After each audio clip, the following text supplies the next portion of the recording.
Hello students, আজকে আমরা যে টপিকটার উপর তোমাদের ক্লাস নেব সেটা হচ্ছে introduction of iron and caste iron. ঠিক আছে, introduction of iron and cast iron. এর আগে দুটো ক্লাসে তোমাদের টাইপ অফ মেটাল, তারপর মেটালের কী কী প্রপার্টি সব কিছু পড়ানো হয়েছে। তো তাও আমি এই ক্লাসটা শুরু করার আগে যে মেটাল সম্বন্ধে যে কনসেপ্টটা সেটা আমি তোমাদেরকে আরেকবার ভালো করে দিয়ে দিতে চাই।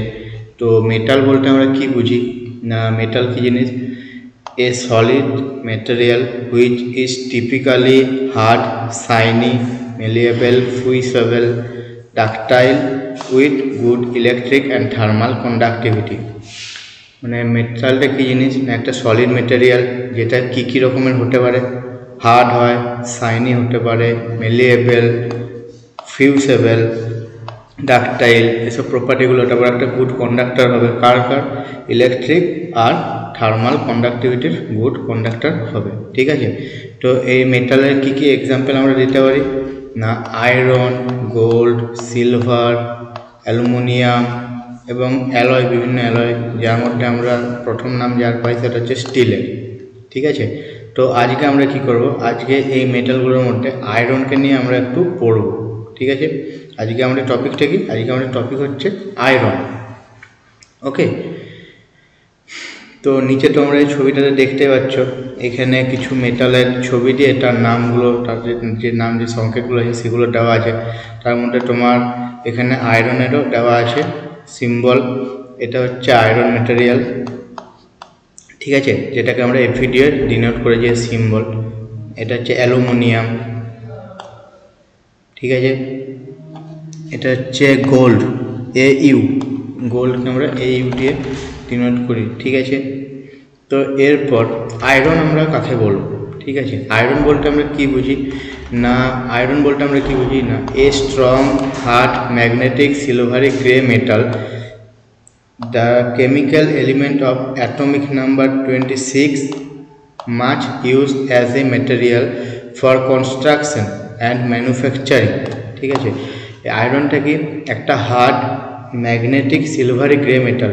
ঠিক আছে, আয়রনের মধ্যে আমাদের একটা প্রপার্টি কি, ম্যাগনেট বলে যেটা ছিল ওই প্রপার্টিটা লক্ষ্য করা যায়, যেটা মেনলি আয়রনের মধ্যে বেশি লক্ষ্য করা যায়। ঠিক আছে, আর আয়রনটা দেখতে কীরকম হয়, একটু সিলভারি গ্রে কালারের হয় মেটালটা। আর এর মধ্যে যে কেমিক্যাল এলিমেন্টগুলো থাকে তাদের অ্যাটমিক নাম্বার কত? অ্যাটমিক নাম্বার হচ্ছে 26। ঠিক আছে, আর এটা আয়রনগুলো, আয়রনের ইউজটা সব জায়গাটাই হয়, তাও আয়রনের use construction line, manufacturing line. ঠিক আছে, বিশেষ করে যে স্টিলটা থাকে সে স্টিলের ইউজটা বেশি করে হয়। স্টিল আমি একটু আগে বললাম যে আয়রনের যে অ্যালয়গুলো হয় সেগুলোর মধ্যে অন্যতম হচ্ছে স্টিল। ওকে, এখানে নিচে দেখতে পাচ্ছ তখন যে আমি একটা ছবি দিয়েছি যেখানে কি আয়রনের জিনিসগুলো আছে, টুকরোগুলো পড়ে আছে। এবার আমি আয়রন সম্বন্ধে কিছু ডিটেলস এখানে শেয়ার করেছি তোমাদের সঙ্গে, যে আয়রনের সিম্বল। ঠিক আছে, এই জিনিসগুলো তোমরা ভালো করে মনে রাখবে। প্রথমত আয়রনের সিম্বল কি, Fe, ফেরাস, যেহেতু আয়রন একটা ফেরাস মেটাল। ঠিক আছে, তো আয়রনের সিম্বল কি হচ্ছে Fe। ঠিক আছে, Fe হচ্ছে আয়রনের সিম্বল। এর ইলেকট্রিক কনফিগারেশনটা যেটা, সেটা কি তোমরা এখানে দেখতে পাচ্ছ, electric configuration AR third bracket 3D6 আর 4s2। ঠিক আছে, এটা হচ্ছে ইলেকট্রনিক কনফিগারেশন, মানে যে এই আয়রনটাকে যদি আমরা ভাঙি দিয়ে যদি ইলেকট্রনিক বিশ্লেষণ করি তখন কি একটা ইলেকট্রনিক কনফিগারেশন আমরা পাবো, সেটা হচ্ছে এটা ইলেকট্রনিক কনফিগারেশনটা এখানে তোমাদের দেখালাম। অ্যাটমিক মাস কত না 55.845, আয়রনের অ্যাটমিক মাস 55.845। মেল্টিং পয়েন্ট কত? আয়রনের মেল্টিং পয়েন্ট হচ্ছে 1538 ডিগ্রি সেলসিয়াস।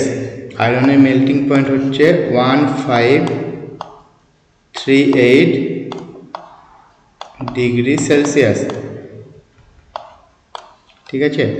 আয়রনের বয়লিং পয়েন্ট কত? আয়রনের বয়লিং পয়েন্ট হচ্ছে 2862 ডিগ্রি সেলসিয়াস। 2862 ডিগ্রি সেলসিয়াস, এটা হচ্ছে আয়রনের বয়লিং পয়েন্ট। আয়রনের তাহলে এবার ডেনসিটি কত না, ডেনসিটি হচ্ছে 7.874 গ্রাম পার সেন্টিমিটার কিউব। আমি আবার বলে দিচ্ছি 7.874 গ্রাম পার সেন্টিমিটার কিউব। এটা কিন্তু নিয়ার রুম টেম্পারেচার, ঠিক আছে, এটা হচ্ছে নিয়ার রুম টেম্পারেচার। তো এগুলো হচ্ছে তোমার আয়রন সম্বন্ধে কিছু তথ্য আমি এখানে দেওয়ার চেষ্টা করেছি, ঠিক আছে। তো এরপর আমরা যে আয়রনটা পাচ্ছি, ঠিক আছে, তো আয়রনটা আমরা কোথা থেকে পাই? আয়রনটা আমরা পাই আয়রন ওর থেকে, যেটাকে আমরা কি বলি, ওর মানে কি, ওর মানে হচ্ছে খনিজ পদার্থ। আমরা ছোটবেলায় পড়েছি খনিজ পদার্থ, সেই খনিজ পদার্থ।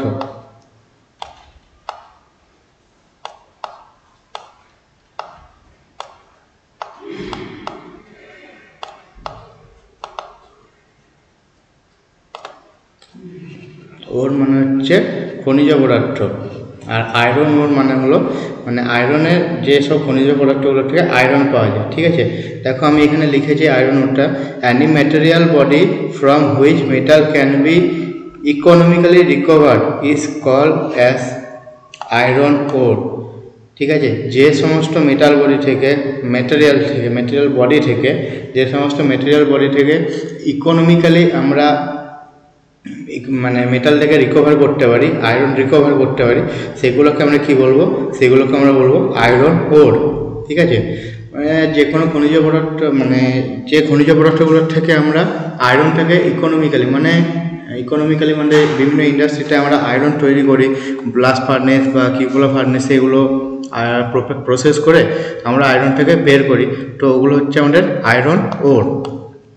আয়রন ওরকে আমরা মেনলি 3 ভাগে ভাগ করতে পারি, অক্সাইড, কার্বনেট, আর একটা কি সালফাইডস, ঠিক আছে। তো কি অক্সাইডের মধ্যে কি হচ্ছে ম্যাগনেটাইট, ম্যাগনেটাইটের সংকেত হচ্ছে Fe3O4, Fe3O4, এই সংকেতগুলো তোমরা মনে রাখবে।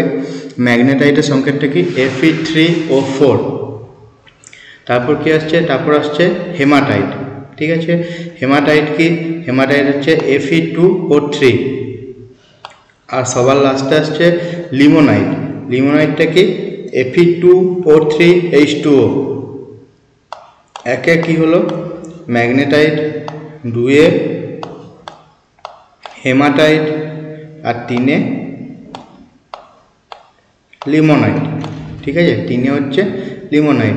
এই সংকেতগুলো কিন্তু অবশ্যই মনে রাখার চেষ্টা করবে। এগুলো গেল আমাদের অক্সাইডের যে ওরগুলো হয় সেইগুলো।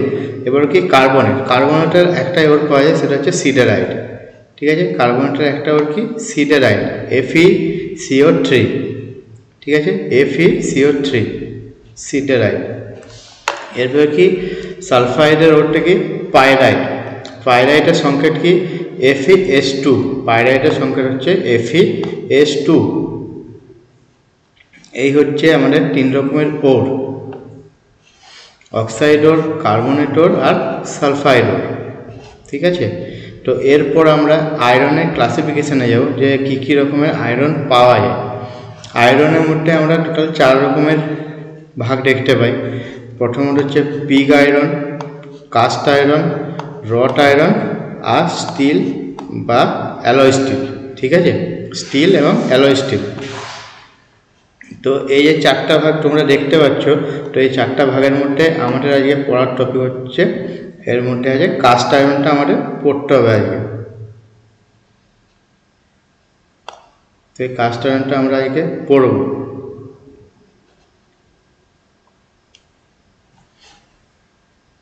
তো কাস্ট আয়রন আমরা যখন পড়ছি, তো ফার্স্টে আমরা জেনে নিই যে কাস্ট আয়রন কাকে বলে। তো কাস্ট আয়রন আমরা কাকে বলবো, কাস্ট আয়রন হচ্ছে একটা আয়রনের অ্যালয়, ঠিক আছে। অ্যালয় মানে কি, অ্যালয় মানে হচ্ছে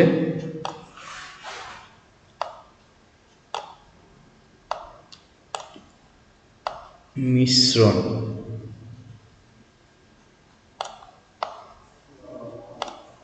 ঠিক আছে, মিশ্রণ। তো আয়রনের সঙ্গে আর কি থাকে? আয়রনের সঙ্গে থাকে কার্বন আর সিলিকন। কার্বন আর সিলিকন আর আয়রন, এই তিনটে জিনিস মিলে কি হয় না কাস্ট আয়রন তৈরি হয়। তাহলে কাস্ট আয়রন কী কী নিয়ে তৈরি হচ্ছে আমাদের? Iron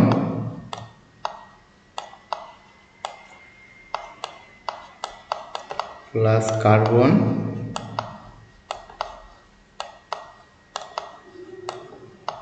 plus silicon.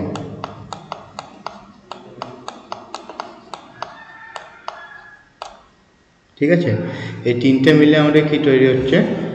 Caste iron. এরপর কি এর মধ্যে যে কার্বন কন্টেন্ট থাকে সেটা কত থাকে না, এর মধ্যে কার্বন কন্টেন্ট যে রেঞ্জ হয় সেটা হচ্ছে 2 to 4%। ঠিক আছে, এই যে কাস্ট আয়রন আছে তার মধ্যে কার্বন কন্টেন্ট কত থাকে? 2 to 4% কার্বন কন্টেন্ট থাকে। তো এই 2 to 4% কার্বন কন্টেন্টের জন্য কি হয় না, আমি তোমাদের আগের ক্লাসে বলেছিলাম যে ব্রিটেলনেস বলে একটা প্রপার্টি থাকে। ঠিক আছে, আমি তোমাদেরকে বলেছিলাম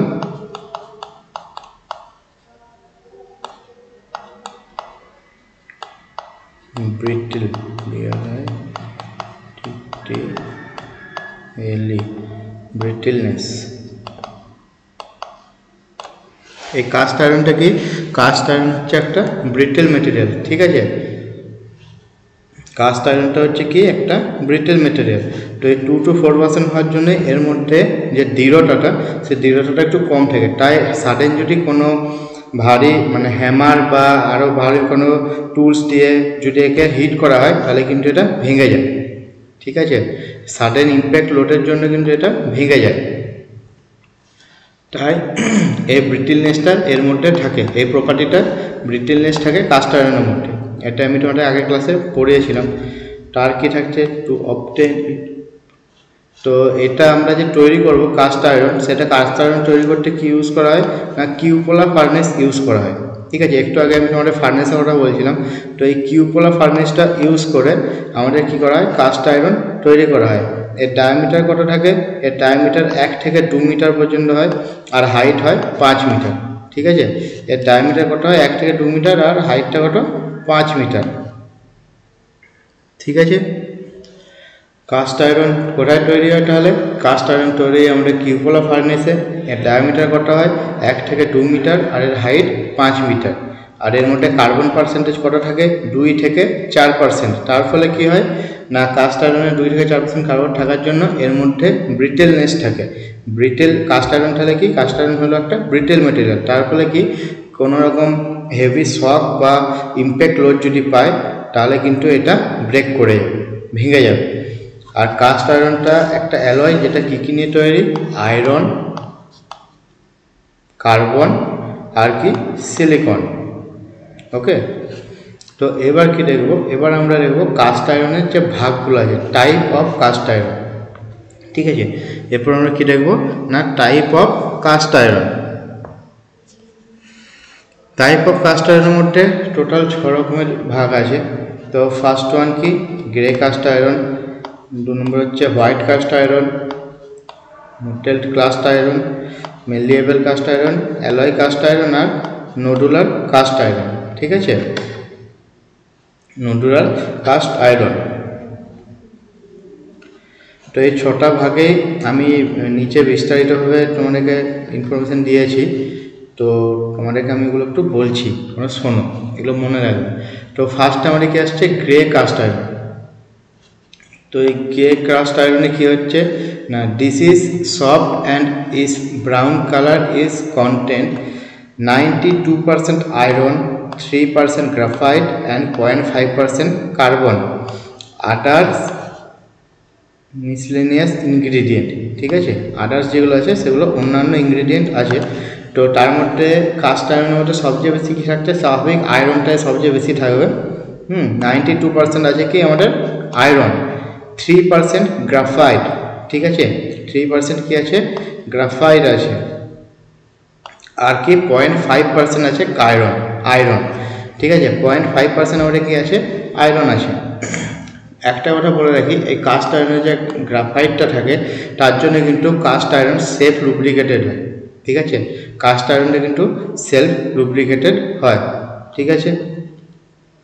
তো এরপর কি বলছি না, this is widely used for the casting of machinery part and can be machine easily.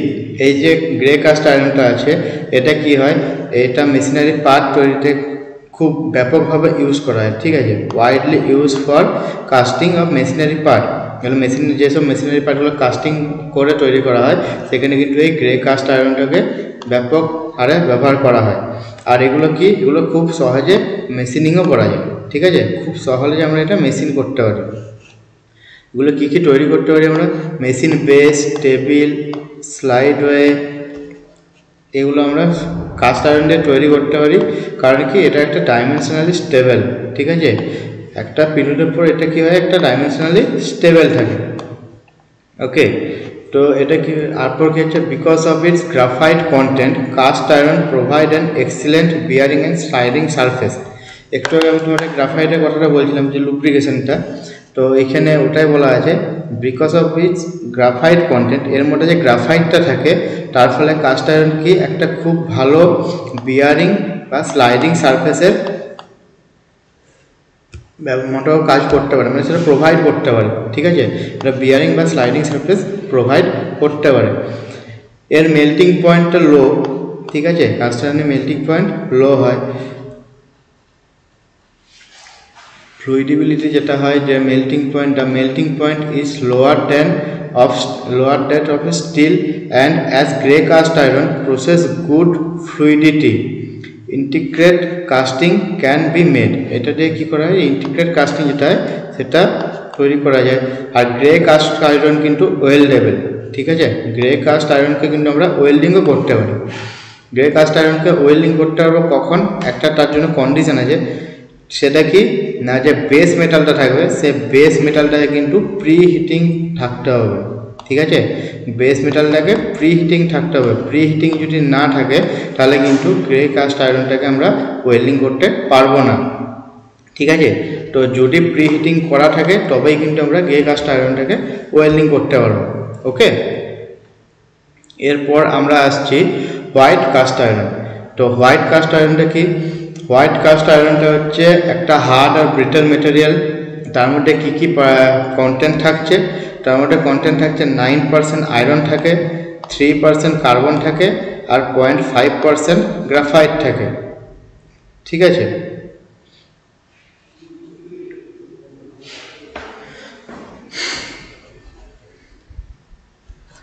এটা হচ্ছে আমাদের হোয়াইট কাস্ট আয়রনের কন্টেন্ট।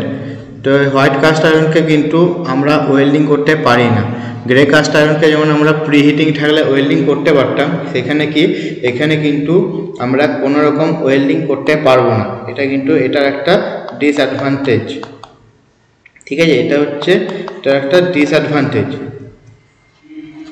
আগে কি হতো, গ্রে কাস্ট আয়রনটা আমরা ওয়েল্ডিং করতে পারতাম যদি প্রি হিটিং থাকে, কিন্তু হোয়াইট যে কাস্ট আয়রন আছে, হোয়াইট কাস্ট আয়রনতে আমরা ওয়েল্ডিং করতে পারবো না।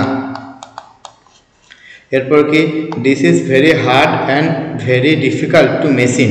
এই যে কাস্ট আয়রনটা আছে সেই কাস্ট আয়রনটা কিন্তু খুব হার্ড হয়, আর হার্ডের জন্য কি, যেহেতু হার্ড হয় তাহলে টুল দিয়ে ওটাকে মেশিনিং করা একটু ডিফিকাল্ট হয়, ঠিক আছে।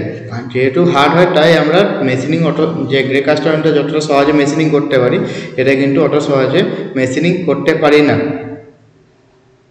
এই জন্য এগুলো কি হয় না, ওইসব এই আমাদের হোয়াইট কাস্ট আয়রনটা এমন কিছু কম্পোনেন্টে ইউজ করা হয় যেগুলো হচ্ছে অ্যাব্রেশন রেজিস্ট্যান্স হিসাবে কাজ করে, ঠিক আছে।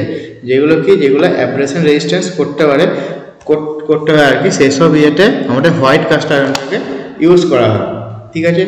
আর white cast iron produce by lowering silicon কন্টেন্টটাকে লোয়ারিং করে সেটাকে এবং তাতে র্যাপিড কুলিং করে এই হোয়াইট কাস্ট আয়রনটা তৈরি করা হয়। আর যখন এই কুলিংটা হয়ে যায় তখন সেটাকে কী বলা হয়, তখন সেটাকে বলা হয় চিল্ড কাস্ট আয়রন, ঠিক আছে। যখন সেই কুলিং ম্যানারটা চলে আসে তখন সেটাকে কী বলা হয় না, চিল্ড কাস্ট আয়রন। এরপর আমি নেক্সট ভাগটায় আসছি। তো নেক্সট ভাগটা কি না, মেলিয়েবল কাস্ট আয়রন, ঠিক আছে। মেলিয়েবল কাস্ট আয়রন কি না, this is less harder than other types of cast iron, is also less tough. এই কাস্ট আয়রনটা অন্য যে দুটো কাস্ট আয়রন আমরা পড়েছি তাদের থেকে অন্যান্য কাস্ট আয়রনের থেকে তুলনামূলক কম শক্ত, ঠিক আছে, আর এবং কম টাফও, ঠিক আছে। This made by heating white cast iron with silica at 1500 degree Celsius and then cool down gradually in the same furnace. এটা কি করা হয় না, হোয়াইট কাস্ট আয়রনের সঙ্গে সিলিকা দিয়ে ওটাকে 1500 ডিগ্রি সেলসিয়াসে হট করা হয়, ঠিক আছে। 1500 ডিগ্রি সেলসিয়াস পর্যন্ত ওটাকে হিটিং করা হয়। আর হিটিং করার পর কি হয়, ওটাকে গ্র্যাজুয়ালি ওই সেম ফার্নেসে ওটাকে ঠান্ডা করা হয়। তার ফলে যেটা তৈরি হয় সেটা হচ্ছে আমাদের লেভেল কাস্ট আয়রন, ঠিক আছে। এই লেভেল কাস্ট আয়রনটা কি, increased ductility, tensile strength and toughness when compared with grey cast iron. Grey cast আয়রনের তুলনায় এগুলো বেশি থাকে লেভেল কাস্ট আয়রনের। কারণ কি, কারণ এটাই একটা one type of heat treatment হয়ে যাচ্ছে এটার, ঠিক আছে। এটা কি হচ্ছে, হোয়াইট কাস্ট আয়রনটার সঙ্গে সিলিকা মিশিয়ে 1500 ডিগ্রি সেলসিয়াসে একটা ফার্নেসের মধ্যে হিট করা হচ্ছে এবং সেটাকে গ্র্যাজুয়ালি ঠান্ডা হওয়ার জন্য ছেড়ে দেওয়া হচ্ছে। তার ফলে এর মধ্যে কী কী পরিবর্তন আসছে, ডাকটিলিটি, টেনসাইল স্ট্রেংথ আর টাফনেস, এই ব্যাপারগুলো গ্রে কাস্ট আয়রনের থেকে বেশি থাকছে, ঠিক আছে। Malleable cast iron is produce from white cast iron by prolong heat treatment, ঠিক আছে। এই দেখো এখানে লেখা আছে হিট ট্রিটমেন্ট, ঠিক আছে। প্রলং হিট ট্রিটমেন্টের মাধ্যমে এটা করা হয়। এই প্রসেস লাস্টিং অ্যাবাউট 30 আওয়ার। এটা 30 ঘন্টা পর্যন্ত রাখা হয়, ঠিক আছে। এটা 30 ঘন্টা পর্যন্ত এটা ঠান্ডা হওয়ার জন্য ছেড়ে দেওয়া হয়, 30 আওয়ার।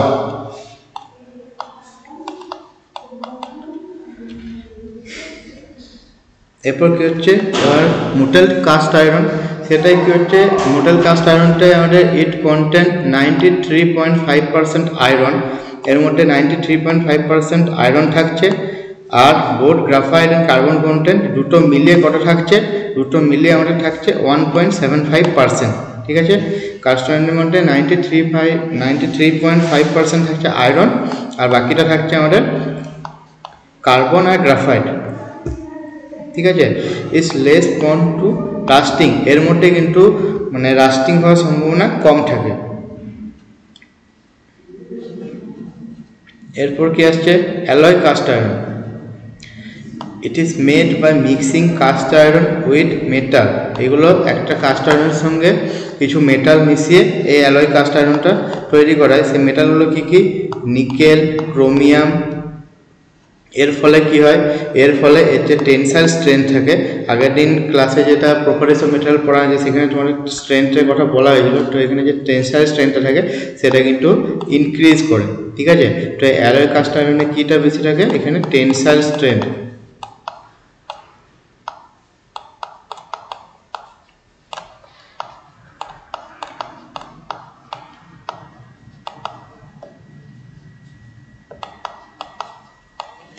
টেনসাইল স্ট্রেংথ এর মধ্যে বেশি থাকে, ঠিক আছে। আর এটা হচ্ছে তোমাদের লাস্ট কাস্ট আয়রনের ভাগ, সেটা হচ্ছে নডুলার কাস্ট আয়রন। তো নডুলার কাস্ট আয়রনে কি, এটা হচ্ছে তোমার যে লেভেল কাস্ট আয়রন পড়লে সেটা সিমিলার, অনেকটাই সিমিলার, ঠিক আছে। কিন্তু এটা কি, এটা প্রডিউস করতে এটা কোনো হিট ট্রিটমেন্ট করতে হয় না, ঠিক আছে। নডুলার কাস্ট আয়রনটাকে অনেক সময় নডুলার আয়রন বা ডাকটাইল আয়রন বা গ্রাফাইট আয়রনও বলা হয়। এটা অপর নাম হচ্ছে তোমার কী কী বললাম, নডুলার আয়রন, ডাকটাইল আয়রন বা গ্রাফাইট আয়রন, এই তিনটে নামেও এটা পরিচিত। এর কি কি আছে, এর ভালো মেশিন অ্যাবিলিটি আছে, কাস্টিং অ্যাবিলিটি আছে, আর কি উইয়ার রেজিস্ট্যান্স, যে ক্ষয় হয় সেই ক্ষয়টা বাধা দিতে এ সক্ষম, ঠিক আছে।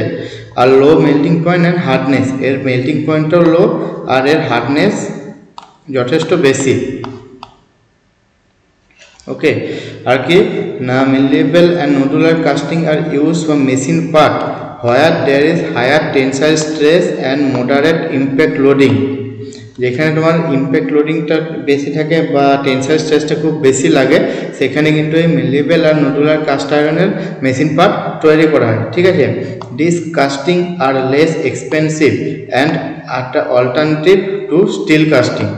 এগুলো স্টিল কাস্টিংয়ের অল্টারনেটিভ হতে পারে, হয় আর কি, হতে পারে না, হয়।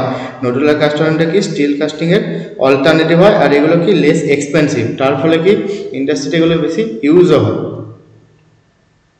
ওকে, তো এতক্ষণ তো আমরা কাস্ট আয়রনটা পড়লাম। তো কাস্ট আয়রন, তো একটা ভালো কাস্ট আয়রন আমরা কাকে বলবো, তার জন্য এখানে কিছু কোয়ালিটিস লেখা আছে। তো এই কোয়ালিটিসগুলো আমাদেরকে একটু জানতে হবে। এটা কী কী না, ইটস ক্যাচেস লেস রাস্ট, কম রাস্টিং হবে, become soft in salt water. তো যদি সল্ট ওয়াটারের সংস্পর্শে আছে তাহলে কী হবে, এটা সফট হয়ে যাবে। It has more compressive strength, এর কম্প্রেসিভ স্ট্রেংথ যেটা সেটা অনেক বেশি থাকবে, more compressive strength. It melt at lower temperature, এটা লোয়ার টেম্পারেচারে মেল্ট হবে, ঠিক আছে, কারণ কাস্ট আয়রনের যে মেল্টিং পয়েন্ট আছে সেটা কম, আমরা পড়লাম। ইট ইজ হার্ড অ্যান্ড ব্রিটেল, এটা শক্ত হবে কিন্তু ভঙ্গুর হবে, ব্রিটেল হবে, ঠিক আছে। কারণ কি, কারণ এখানে 2 to 4% কার্বন কন্টেন্ট থাকে, কাস্ট আয়রনে 2 to 4% কার্বন কন্টেন্ট থাকে। আর লাস্ট ওয়ান কি না, it can neither be weld or forge nor be magnetised, এটাকে আমরা অনেক সময় ওয়েল্ড করতে পারবো, ফোর্জ করতে পারবো, আবার ম্যাগনেটাইজও করতে পারবো। ওকে, তো এটা গেল তোমাদের ইন্ট্রোডাকশনটা, মানে আয়রন আর কাস্ট আয়রনের ইন্ট্রোডাকশন। নেক্সট ক্লাসে আমি তোমাদের এটা আরও ডিটেলসে বলবো। ওকে, থ্যাংক ইউ।